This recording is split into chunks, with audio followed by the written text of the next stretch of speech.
couple of words of introduction for Professor White and our keynote address. Ronald White, Jr. earned his undergraduate degree in history from UCLA, his master's in theology from Princeton College, and his PhD in history from Princeton University. He has taught at UCLA, Princeton Theological Seminary, Whitworth College, and Colorado College. He is currently a fellow at the Huntington Library, home to, incidentally, one of the 5 great Lincoln collections. Or at least a major part of this is there, I think. He's a visiting professor of history at UCLA and professor of American Religious History Emeritus at San Francisco Theological Seminary. White is the author of 8 books, including Lincoln's Greatest Speech, the Second Inaugural, one of the truly important books on Lincoln, and The Eloquent President, a Los Angeles Times bestseller, and a selection of the Book of the Month Club and the History Book Club. Most recently, White is the author of the just-released A. Lincoln, a biography, which I think we have for sale in the back table, along with the second Bible. And this book has been the main selection of the History Book Club for January of 2009. White has lectured on Abraham Lincoln at the White House, the Library of Congress, and at Gettysburg. He's been interviewed among all kinds of other places on the NewsHour with Jim Lehrer. He lives with his wife, Cynthia, in Locke, California. I've read the first 2 books, Lincoln books, and I'm about 100 pages into A. Lincoln. And you'll get a sense of this today, but not only does Professor White offer real insight into Lincoln through these works, he understands Lincoln on another level. Because like Lincoln, this is about a large part of what today is about, like Lincoln, he is a fabulous writer, able to take something that's complicated and deeply meaningful as the Second Inaugural and make it possible for us mere mortals to understand what's going on. And his new biography flows like a novel, a true gift. So this afternoon, we're deeply honored to have with us Professor Ronald White.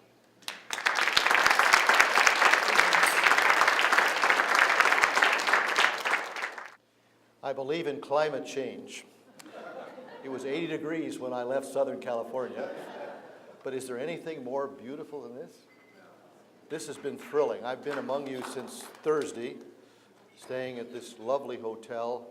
Yesterday afternoon, receiving a marvelous tour of Hildene, getting a sense of the incredible mission and scope of what you're all about. And then I just have to say that be here today with these 8th graders is thrilling. I've been at a lot of Lincoln events in the last 6, 7, 8 years, but I think this is so exciting that these young people, we've already had the keynote address, I think, and what they have written is so wonderful. Let's give them another applause.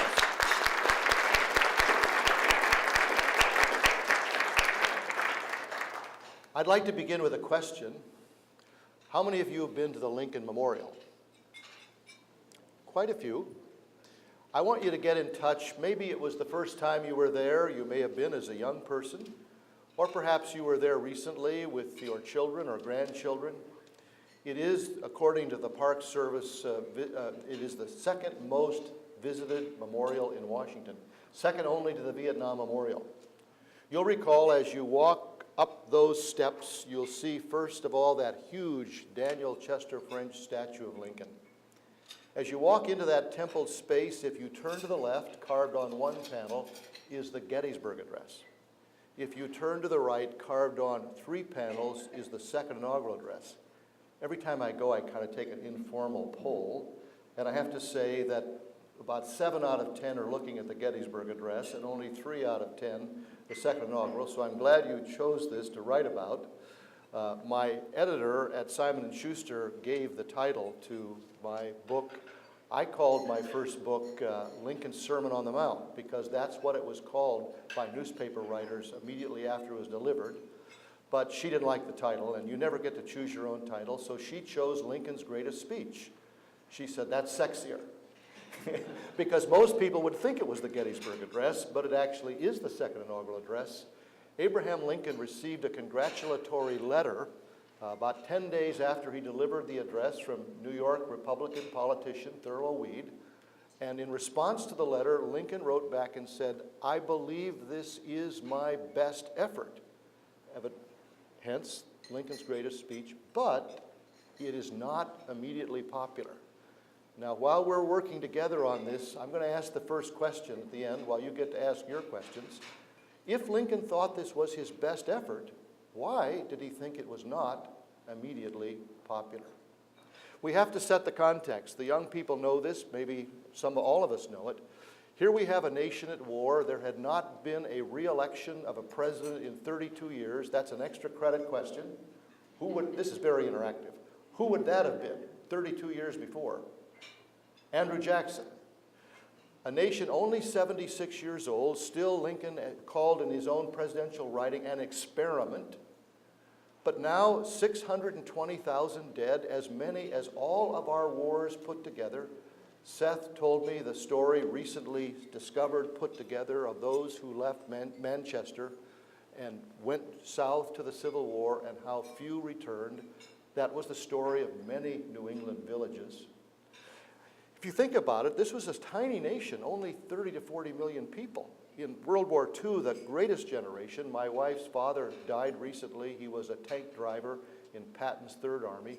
We lost 405,000, but that was a nation of 130 to 40 million people.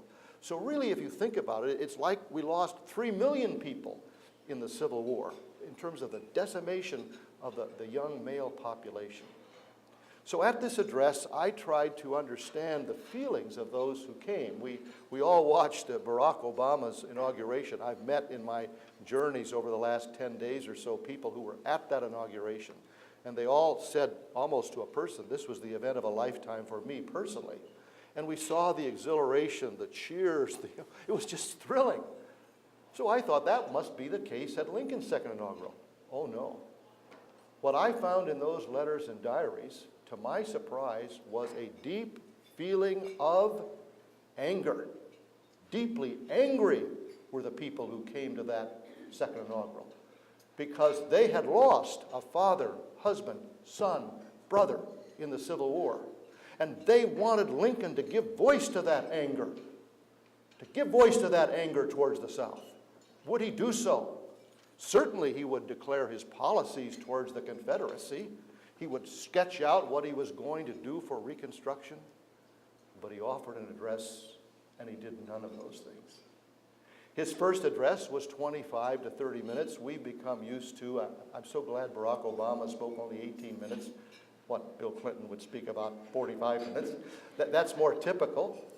And so as people were settling in to hear the second inaugural address, Lincoln was finished.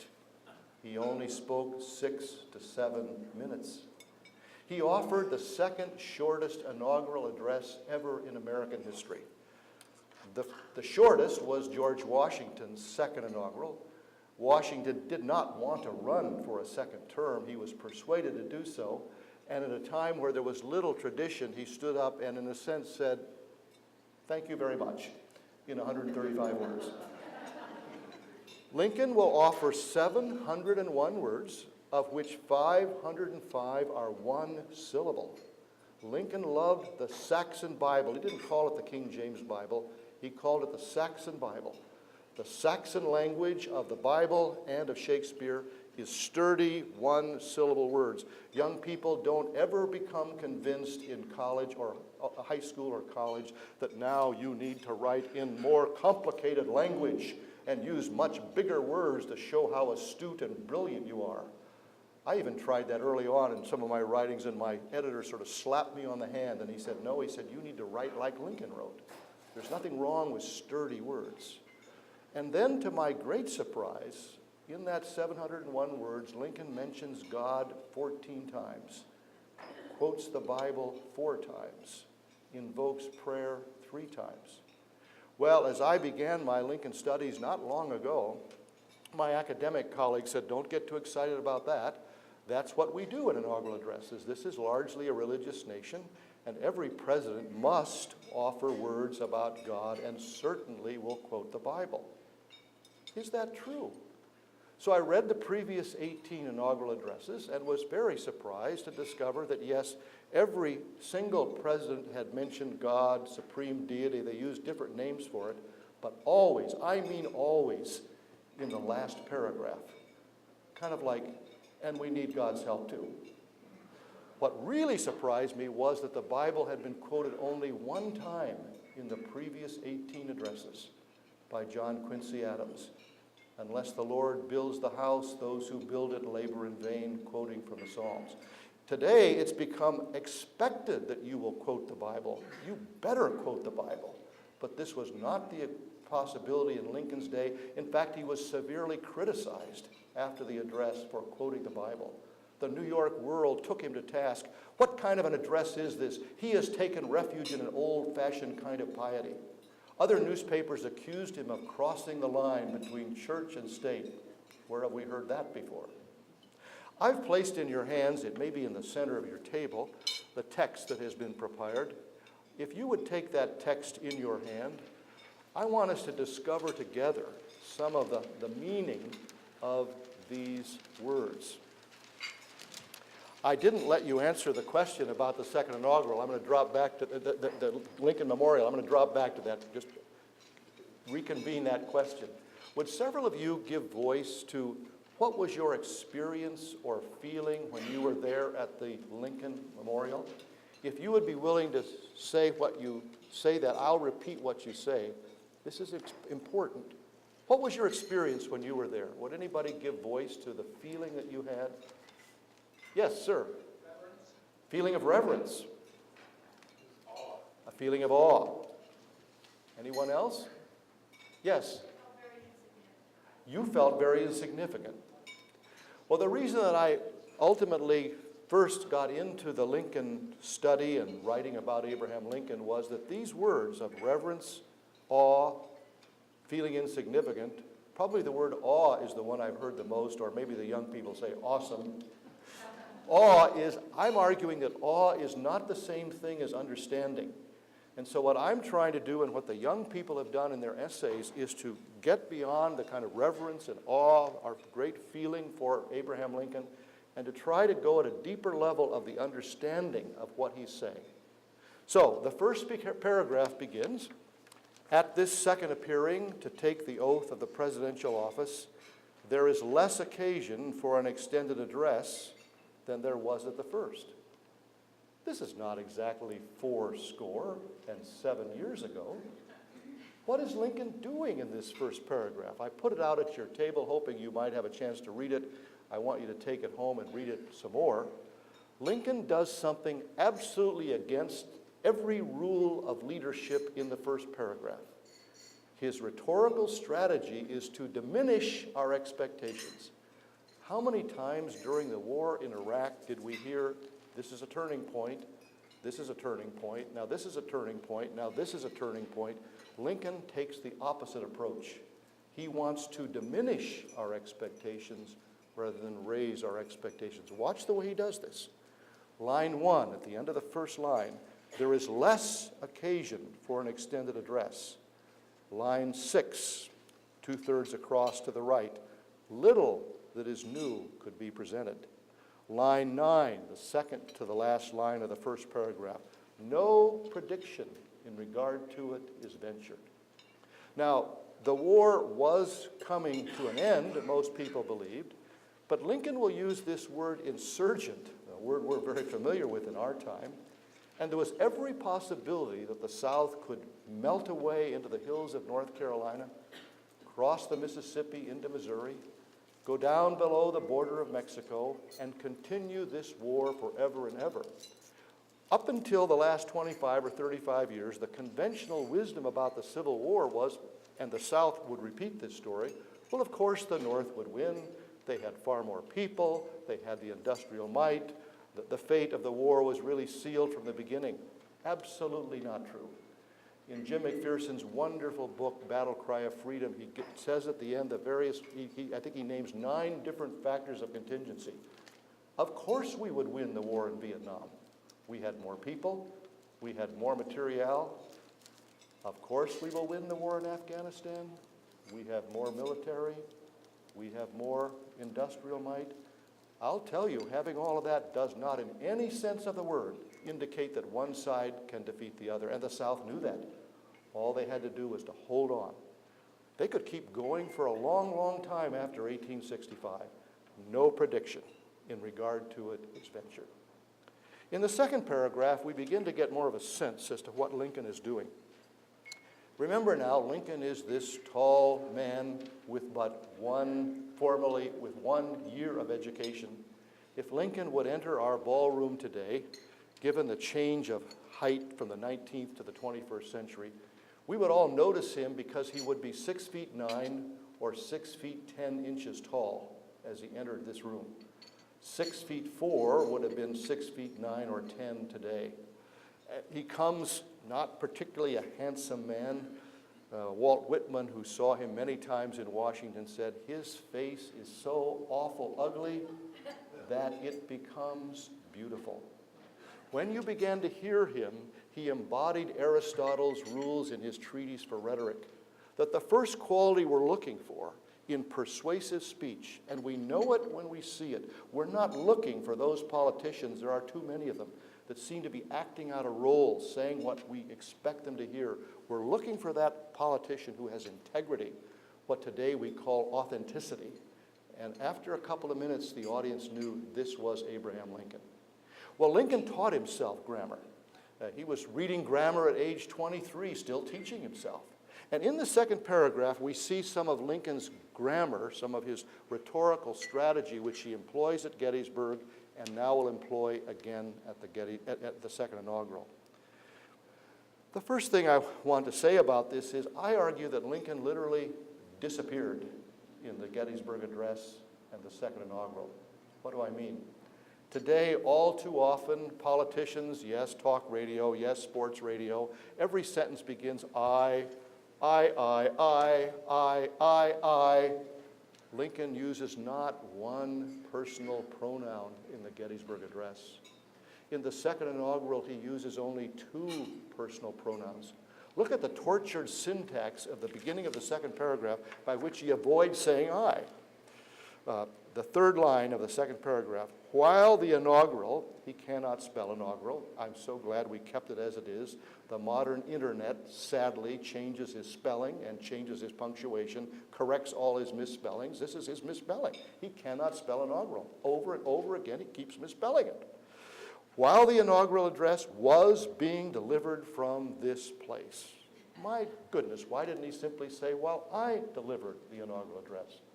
One of my favorite stories occurs in 1864. Lincoln was entertaining a regiment from Ohio at the White House. And he says to this group of men, you know, the most wonderful thing about America is that every one of you, your child could one day become president of the United States just like my father's child. Just like my father's child? Lincoln never referred to himself as president. His humility is just unbelievable, and it comes through in this address.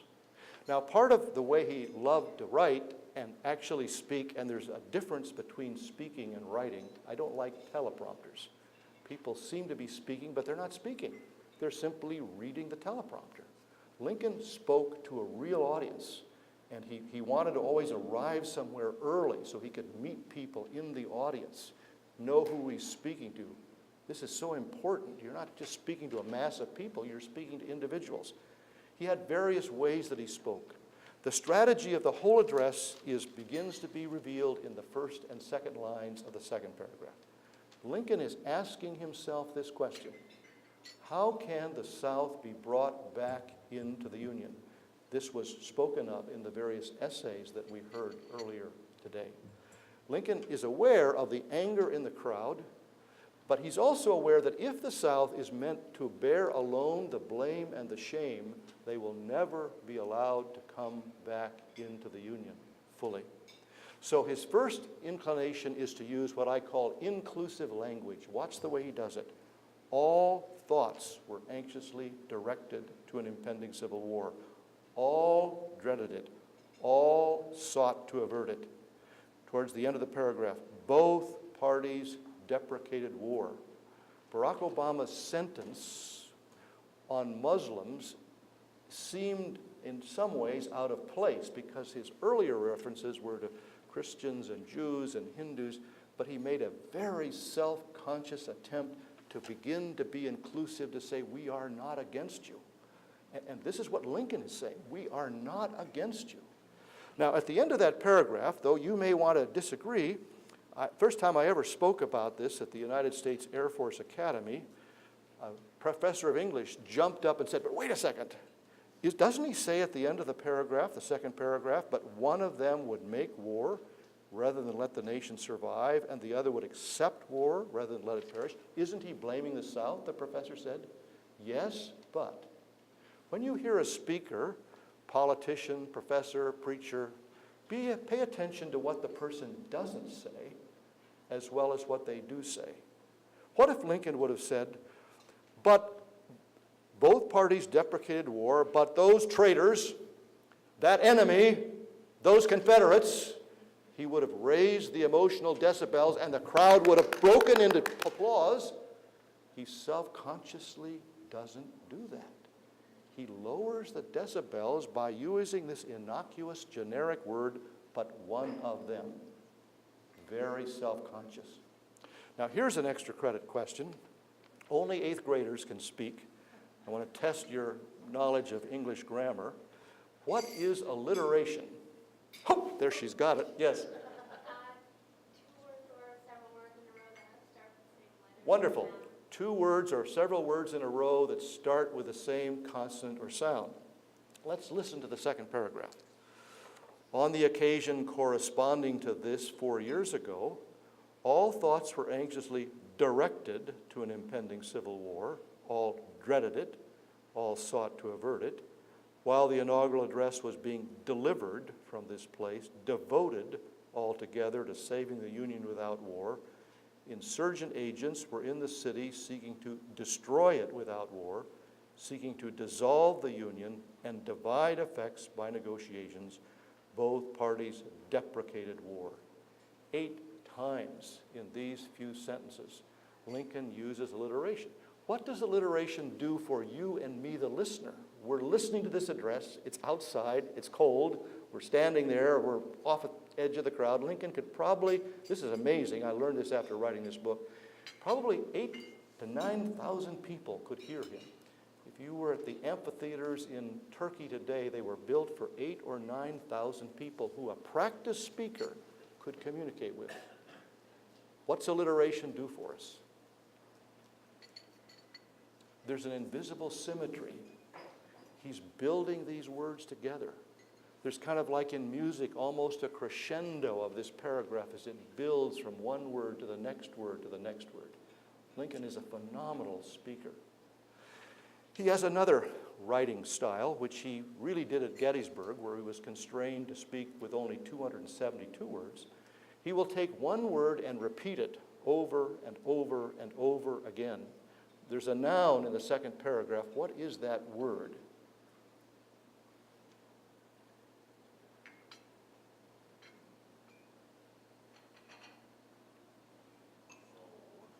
It's the word war. 7 times as a noun, twice as a pronoun. Lincoln will repeat the word war. That's what's on everybody's mind. That's what's the whole context of the second inaugural address. But watch the way he does it. For about 90% of the second paragraph, war is the direct object, both grammatically and historically, of the actions of the soldiers, the generals, and Lincoln himself as commander-in-chief. And then at the end of the paragraph, there is a dramatic change. The last sentence, 4 words, 4 syllables, and the war came. Lincoln understood, which we still today fail to understand. We begin every war by believing that we, our generals, our military might, are in control of the war. When I spoke at the United States Air Force Academy, my guide was a United States Marine officer, wounded twice in Vietnam. One time his wounding was 38 times in just a minute or two. And he said, Ron, someday this nation will go to war. It may be here, there, and everywhere, and these generals will tell us that we're in control of this war. He said, do not believe it. We are never in control of any war. War spins out of our control and takes a totally different direction, Iraq, than anyone ever would have expected. And Lincoln has discovered this. He's been visiting soldiers wounded, both Confederate and Union. And this nation, such a civil nation, has erupted into violence, brother against brother, 620,000 dead. How could this be? In the last sentence, Lincoln does something amazing. As a college junior, I sang the St. John's Passion in the UCLA a cappella choir, and you're singing along for almost 2 hours, and Bach has one major key by which he makes that music move, and then he gets to the final chorale, and he completely changes it, and you shift into a minor key. This is what Lincoln does. If war was the direct object, grammatically and historically, of the first 90% of the paragraph, watch that last sentence, war is now the subject. And the war came. I wondered, how did Lincoln say those words? We have photographs of Lincoln delivering the second inaugural address. Obviously, we don't have any audio. Edward Everett gave the address at Gettysburg 2 hours and 7 minutes. How would you like to follow that? And you'd have to follow it afterwards. I'm glad that all of you didn't speak 2 hours and 7 minutes. Lincoln has to now offer these words. How did he say it? I think Edward Everett might have said it something like this. This was the oratory of the 19th century. And the war came. But I don't think Lincoln said it that way at all. Anybody want to make a suggestion as to how you think Lincoln might have said those words? Say that again? Yes. And I would add, sadly, mournfully, I think he said it something like this, and the war came. This was not, in one sense, a day of great jubilation. The press, the inaugural parade was before his speech, not after. And there was a press in that parade that was tossing out newspapers. And the newspaper said, this is the day for Lincoln to crow a bit. He's had all this criticism all these years, and he ought to stand up there and say, by golly, I've done it despite all my critics. Lincoln doesn't think this is the day to say that at all. In many ways, this is a sad day. These men are never coming back. And we want this war to be over, but it's so sad what has taken place. Now, when we turn to the third paragraph, of which the part of the third paragraph will be the selection chosen for the essay contest this year, Lincoln continues almost outside of these events, kind of like an historian or a chronicler describing this. And this is very interesting. He starts, and the major part of this is his description of slavery. This whole question that is raised, did Lincoln start the war, continue the war to save the Union? What was the role of slavery? I believe Lincoln did not begin the Civil War to liberate slaves, to declare an Emancipation Proclamation, but he did so, and he ran for re-election, and all the buttons that you can find would say on one side Union, and on the other side liberty. And so now he takes all this time to describe this. Just one word jumps out for me. It's line 4 of the third paragraph. These slaves constituted a peculiar and powerful interest. All knew that this interest was somehow the cause of this war. Everybody really knew that.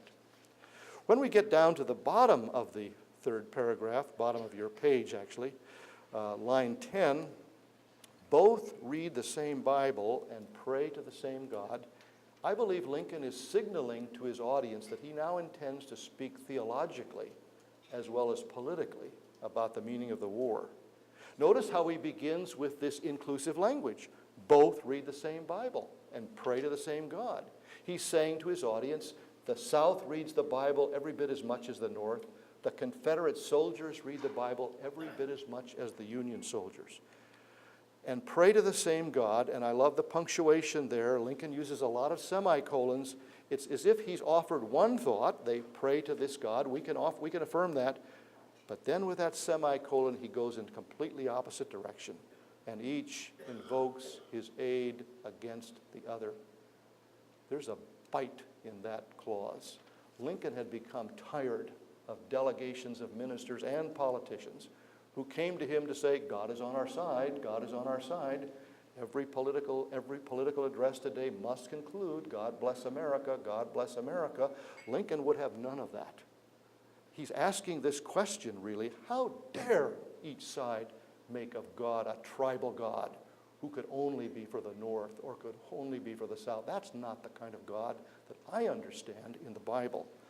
I'm now going to take a very gentle challenge to the essayists who said Lincoln was not a religious person. That's the traditional line. When you read this address, you cannot come to that conclusion. This is not simply the Bible as literature. Lincoln is thinking theologically about who is this God. Yes, he began in the Baptist church as a young man. He would mimic the Baptist preacher's sermons to the delight of his boyhood and girlhood friends when he was 9 or 10 years old. He became a skeptic.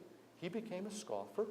He did what some of us need to do. We have to distance ourselves from our parents and our parents' faith. That faith was a Baptist faith that was so emotional and brooked no questions, and Lincoln could not be a part of that.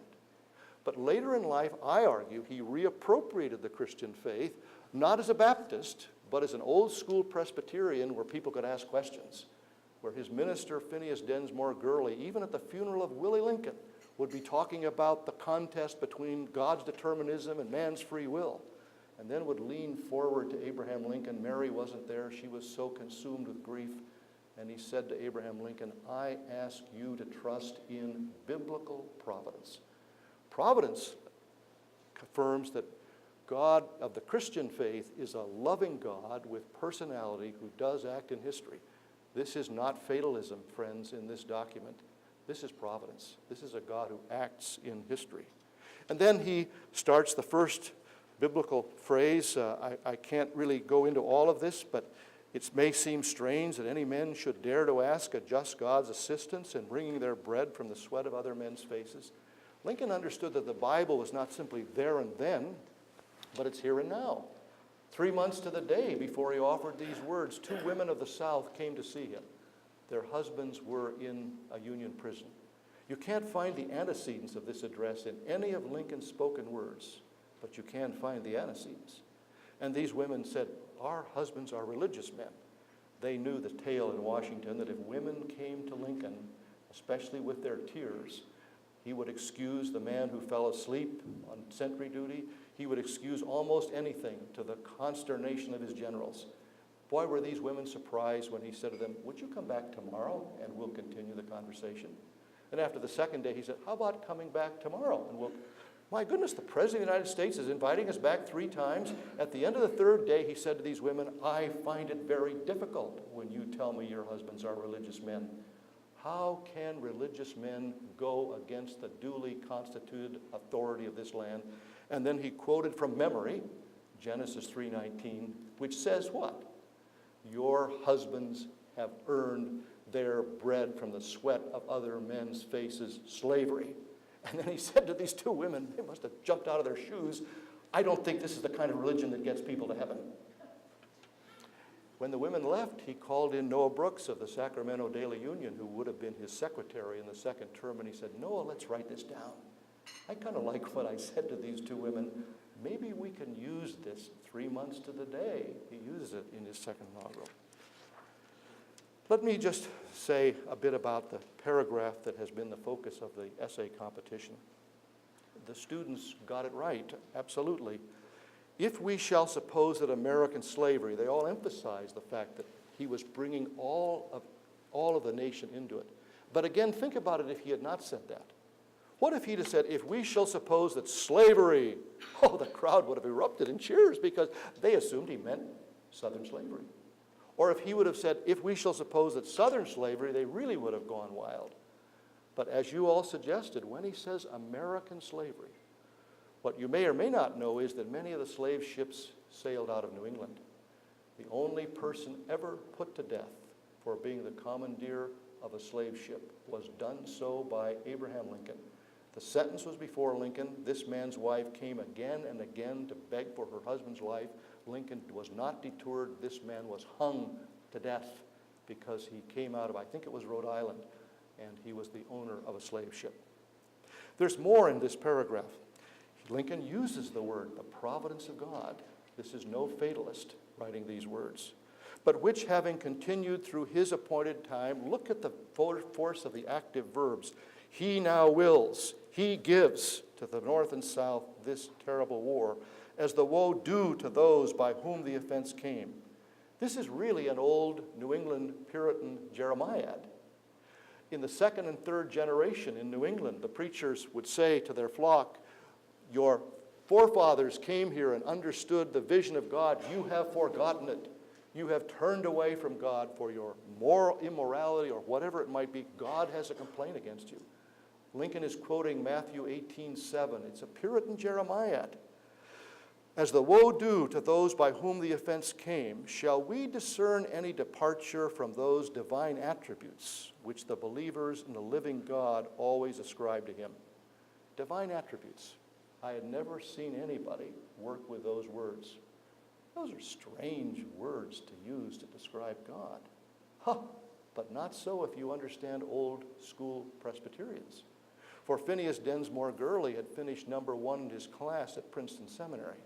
And his professor, the redoubtable Charles Hodge, wrote his systematic theology, and chapter 3 of volume 1 is entitled The Attributes of God. And this is what Lincoln had been hearing at New York Avenue Presbyterian Church. Furthermore, front and center in Presbyterian teaching and education in the 19th century was the Westminster Confession of Faith. That's where the language divine attributes also comes. Now, Lincoln, in this great quest to declare him non-religious, the scholars have often said, but look, which the believers in a living God always ascribed him. You see, he's not identifying himself. Lincoln always spoke in the third person. His great autobiographical statement was in the third person, my father's child. This in no way suggests that Lincoln is not speaking for himself.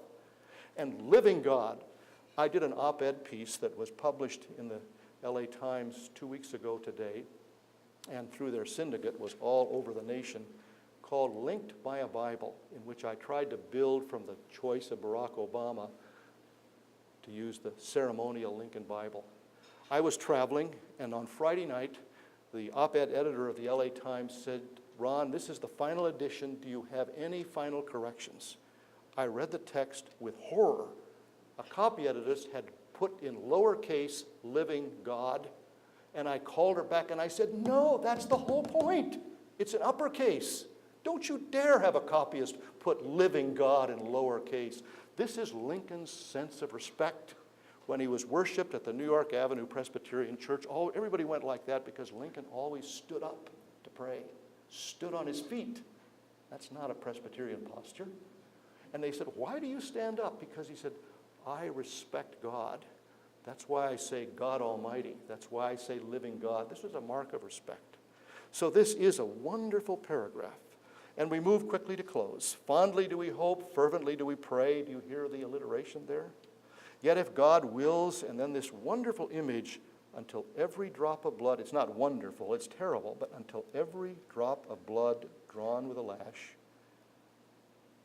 slavery, shall be paid by another drawn with a sword, 620,000 dead. As was said 3,000 years ago, Psalm 19:11. So it still must be said, the judgments of the Lord are true and righteous altogether.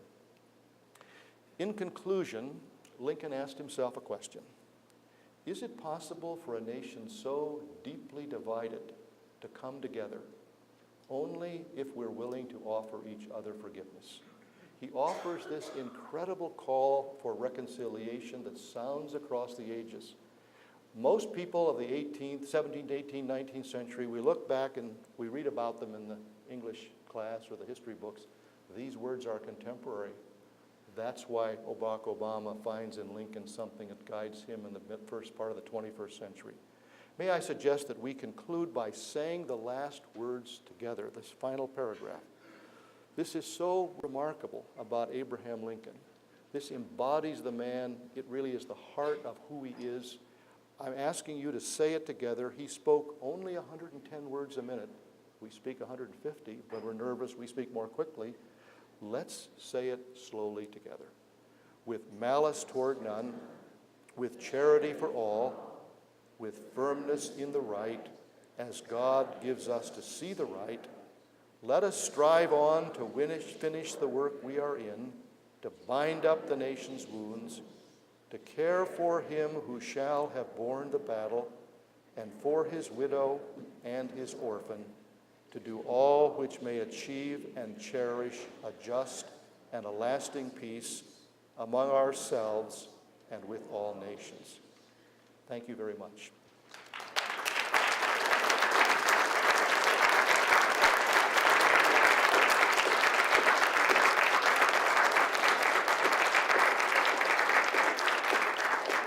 Can we take just a few minutes for comments and questions? I'll repeat any comment or question so we can all hear it. Anybody? Yes? So is Lincoln's God an angry God? Good question. Is Lincoln's God a vengeful God? Is Lincoln's, I don't think I have to repeat that. Is Lincoln's God an angry God, a vengeful God? Lincoln's God is a God of justice and judgment. He's not a soft God.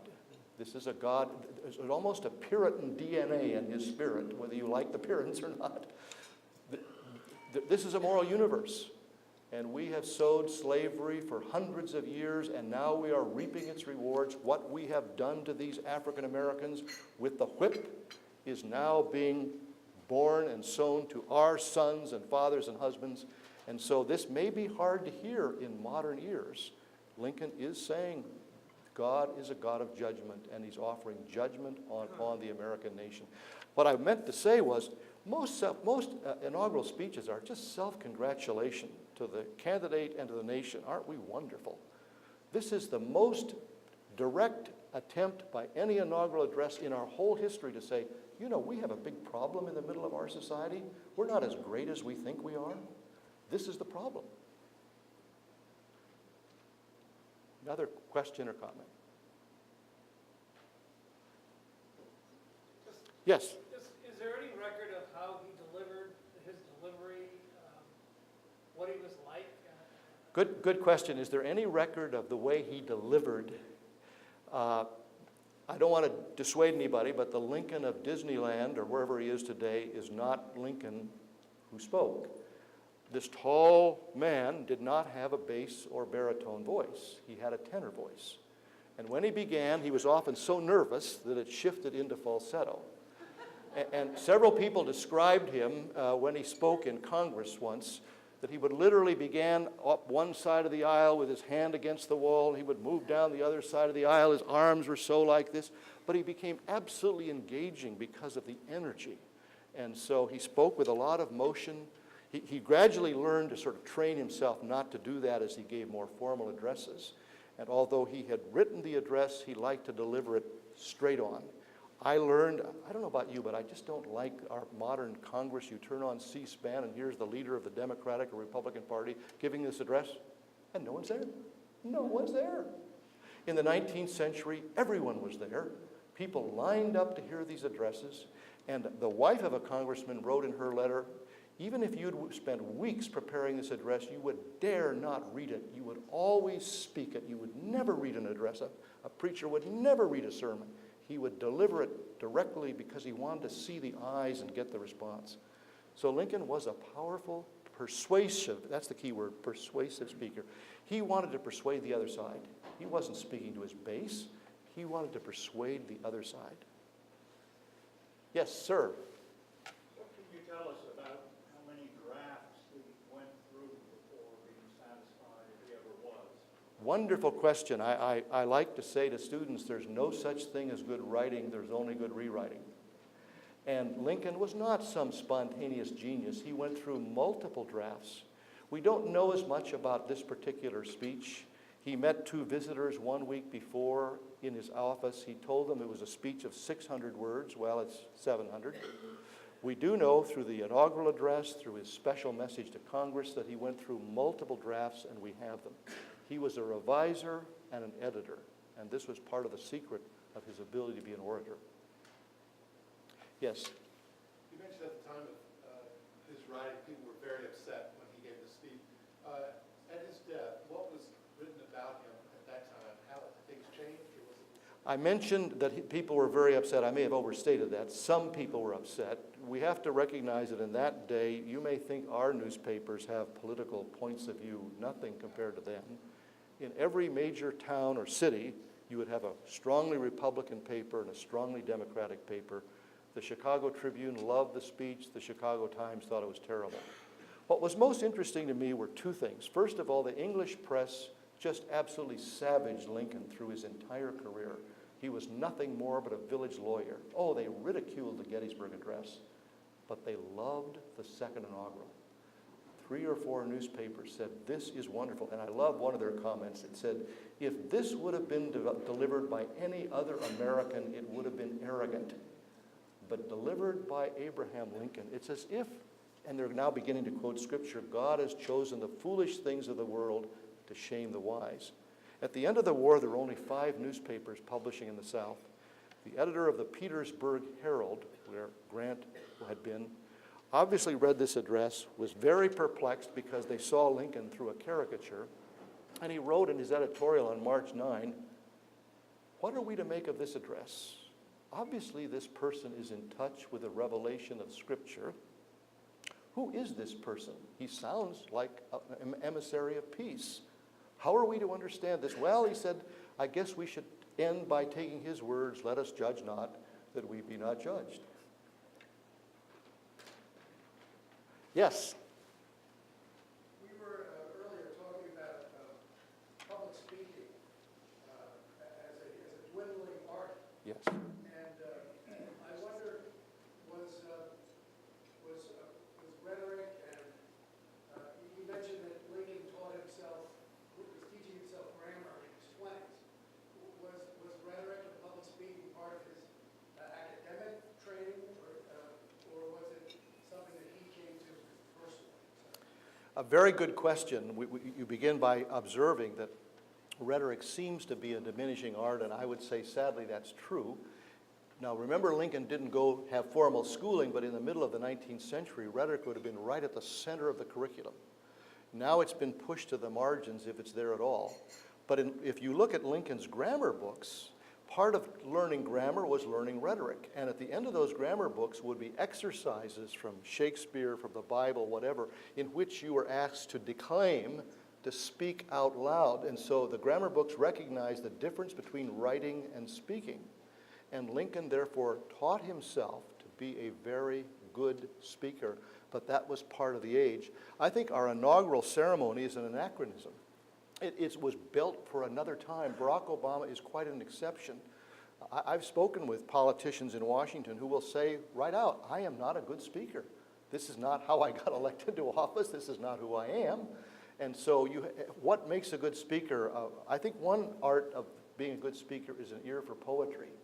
John F. Kennedy was a good speaker. Barack Obama was a good speaker. Abraham Lincoln was a good speaker because they had an ear for poetry, and that gave them an ear for cadence, and obviously Shakespeare and the Bible. What we miss when we read Lincoln is the cadence. If you were to read Barack Obama's inaugural address, whatever you thought of it, or if you saw his November 4th speech, whatever you thought of it, if you didn't hear it and catch the cadence in it, you wouldn't fully appreciate it. Yes, sir. What would you speculate Lincoln might have to say about maintaining a deterrent force?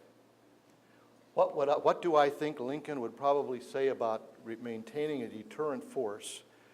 I answer that question at first by David Donald, a wonderful New Englander, was once asked some years ago when there was a bus strike in Boston, what would Abraham Lincoln say about the bus strike? And after a while, this genial man with a twinkle in his eye responded, and what is a bus? So he probably would have a deterrent voice, but I can't answer what he would say about Iraq or stem cell research or climate change. I mean, what he can offer to us is a spirit by which we approach these things, a humility that is so attractive, an inclusiveness that brings everybody in, a respect for people who have differing points of view. That's a habit that can translate through time. Thank you very much.